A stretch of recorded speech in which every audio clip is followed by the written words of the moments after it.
The bells of Kilgrimol Priory are reputed to still sound beneath the waves lapping the sand dunes at St Anne's-on-Sea on the Fylde Coast of Lancashire. This romantic-sounding name is genuine. It appears in a land grant made by Richard Fitzroger, who raised a cross there, to the monks of Durham from AD 1199, and in about 1272, when Ranulph de Dacre declared it common for Lytham and Leighton. Kilgrimol appears in a dispute between the Prior of Lytham and Sybil, widow of William Batella, dating to about 1338, in which the Prior alleged that Sybil had seized an anchor at Kilgrimol, at Green Scar Pot, whilst Sybil maintained that it was taken in her domains at Great Leighton.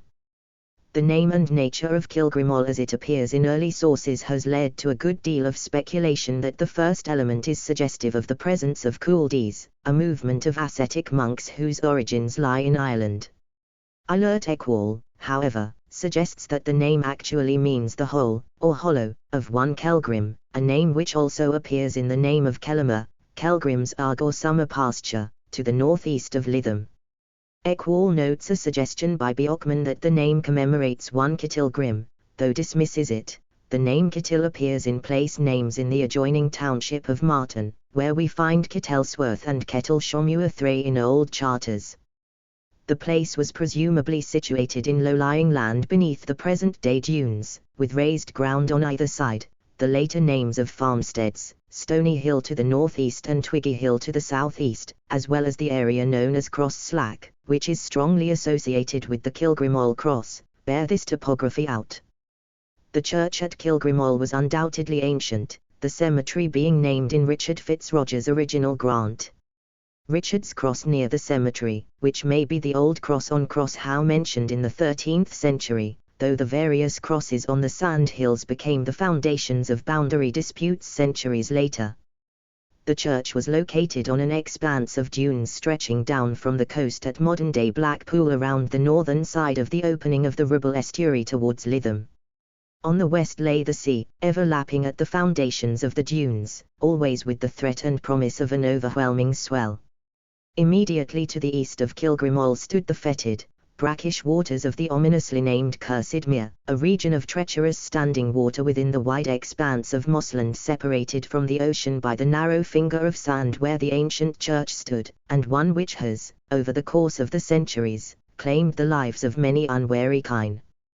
The story its inundation also has a venerable age. John Bochier, 72 years old in 1532, was called as a witness at a duchy court proceeding brought by the Prior of Lytham and recalled that he had heard that Kilgrimol's churchyard had worn into the sea 2 or 3 miles, testimony corroborated by one Robert Croquet, who stated that, during the lifetime of his father, then aged 94, some 2 to 3 miles of pasture had worn into the sea.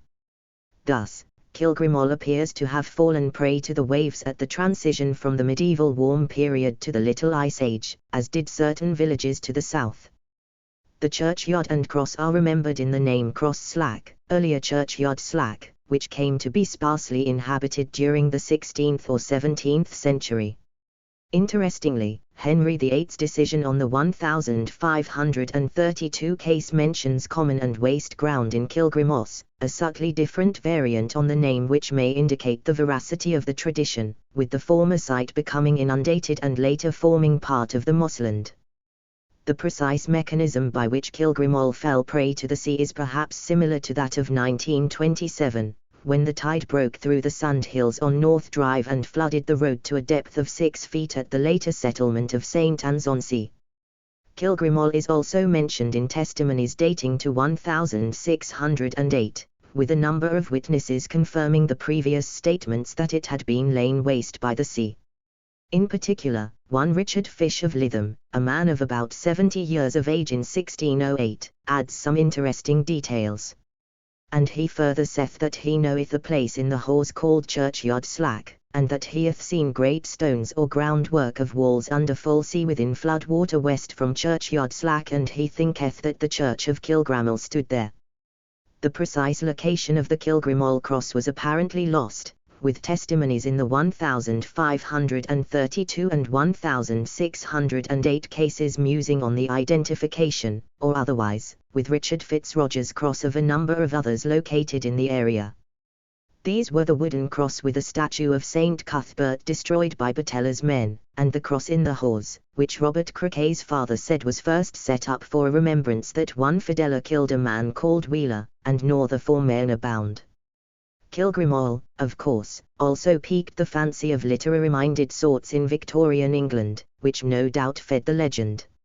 Reverend W. T. Bulpett, writing in 1879, suggests that evil spirits, worshipped by the Britons, lurked in the water marshes around Martin Mere, until Grim, the priest from Kilgrimol, cast the chief spirit into the mere, where it took on the shape of a great worm or conger eel.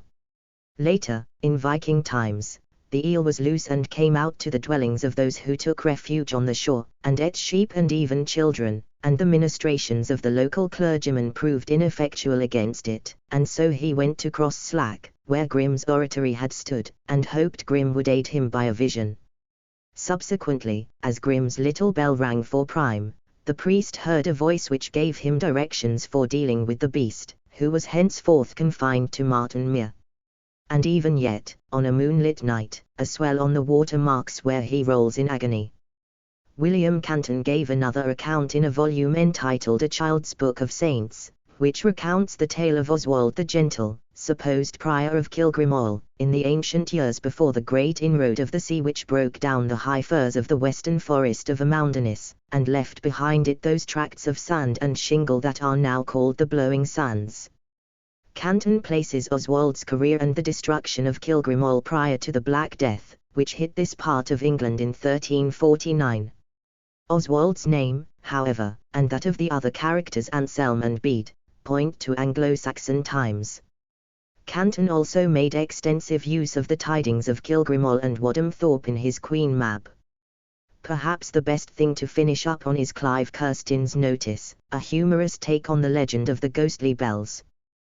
The legend has it that the bells of Kilgrimol Church, or oratory, can be heard sound beneath the waves on stormy nights. This is such a repeated assertion that locals will avow that it must be true. But that is like believing Tony Blair's repeated claim that the Iraqi military had weapons of mass destruction.